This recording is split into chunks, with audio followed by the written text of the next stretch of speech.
Now, today we turn our eyes to Bothaville, Free State, where South African farmers gathered at the NAMPO 2025 to deliver a direct message to Cyril Ramaphosa, which is the president of South Africa, which they said, keep us safe and we will stay in South Africa. But beneath that rallying cry, if we dig deeper, you'll hear something else, which is protect us, especially us. Now, I do believe we need to clear something up right now, which is farm attacks are not an isolated crisis affecting white South Africans only. They are part of a much larger national issue, which is a violent crime that touches every single corner of this country. And yet, when violence reaches white farming community, it's suddenly front page news. Suddenly, it's national emergency. But where was that emergency when Black Township resident begged for working police stations? Where was that political panic when women in Diepsloot cried for safety? This isn't a race-specific crisis. It's a South African crisis. The difference is some people still believe their fear matters more than others. And as a Black South African, I know the trauma of crime. I know the pain of burying loved ones, the fear of walking home at night, the heartbreak of knowing that the police won't come when you call them. So I take no issue with farmers demanding safety. We all should. But I do take an issue when white communities act like they're entitled to a faster, louder, more urgent response, and as if their lives are more worthy than ours. We need a president who protects everyone and not just the people with the loudest microphones or the oldest land titles or the most access to News 24. President Ramaphosa responded by praising the farmers for staying and dismissed those who fled as running away. But to be blunt, talk is cheap.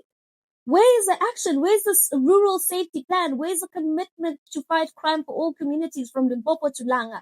We don't need soft speeches. We need a revitalized rural policing strategy, empowerment of community watch networks under oversight, and a safety budget that reflects the needs of many and not the demand of the privileged only.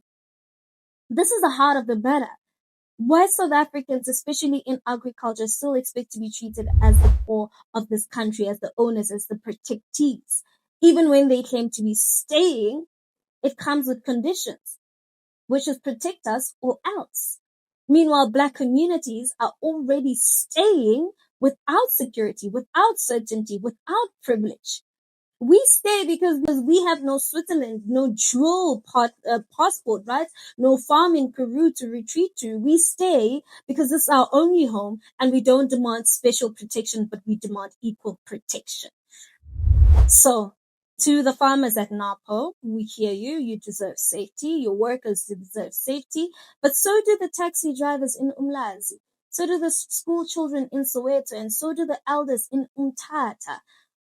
To President Ramaphosa, you were elected by all of us and not just an organized, well-resourced few. Your duty is not to calm corporate agriculture, it's to defend every citizen equally, urgently, and with justice. And to the white South African watching this, you're not under attack for being white. You're living through what Black South Africans have endured since the birth of this country, which is a state that doesn't protect its people.